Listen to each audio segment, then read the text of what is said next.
دوستو وسیم اکرم اپنی اہلیہ کے ساتھ ساحل سمندر کی سیر کرنے گئے، لیکن وہاں موجود کچرے کا ڈھیر دیکھ کر انہیں شدید مایوسی ہوئی۔ وسیم اکرم نے اپنے ٹویٹر اکاؤنٹ پر ویڈیو پوسٹ کی اور کہا کہ میں نے سوچا تھا ہفتے کا پہلا دن ہے، مزہ آئے گا، مگر میں نے بہت بڑی غلطی کر دی کہ میں بیوی کو سی وی او پر لایا۔ I thought کہ میرا first day of the week مزہ آئے گا، منڈے ہے، بٹ بہت بڑی غلطی کر دی میں نے اپنی بیوی کو یہ سی یو پہ لا کے۔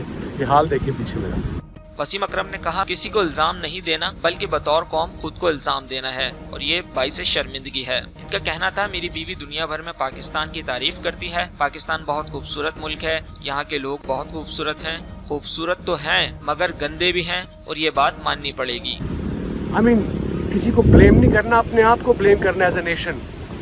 اٹس امبیرسنگ، وہ پوری دنیا کو کہتی ہے کہ پاکستان بڑا خوبصورت ملک ہے، لوگ بڑے خوبصورت ہیں، لوگ خوبصورت ہیں مگر گندے بھی ہیں نہیں، اے گل تے منو۔ ویڈیو میں وسیم اکرم کی اہلیہ شنیرا وسیم کو بھی دیکھا جا سکتا ہے۔ وسیم اکرم کا مزید کہنا تھا کہ ساحل سمندر پر موجود کچرے کے ڈھیر لہروں کے ساتھ واپس آئے ہیں۔ سیر کو آنے والے افراد کی جانب سے پھیلایا گیا کچرا تو الگ ہے، لیکن یہ وہ کچرا ہے جو لوگ سمندر میں پھینکتے ہیں اور یہ لہروں کے ساتھ واپس آ جاتا ہے۔ یہ گند سارا سمندر سے آیا ہے، جو آپ سمندر میں ڈالتے ہیں وہ ہائی ٹائڈ کے ساتھ باہر آتا ہے، یہاں سے نہیں گرا، یہاں تو ہے ہی ہے، لوگوں نے تو کیا ہوا ہے، بٹ یہ سمندر کا گند ہے۔ دوستو وسیم اکرم اکثر کراچی کے مسائل اجاگر کرتے ہیں، لیکن ان مسائل کی وجہ عوام تو ہے ہی جو صفائی کا خیال نہیں رکھتی، لیکن سندھ گورنمنٹ اس کی سب سے بڑی ذمہ دار ہے، جو خود تو کام نہیں کرتی اور نہ ہی کسی کو کام کرنے دیتی ہے۔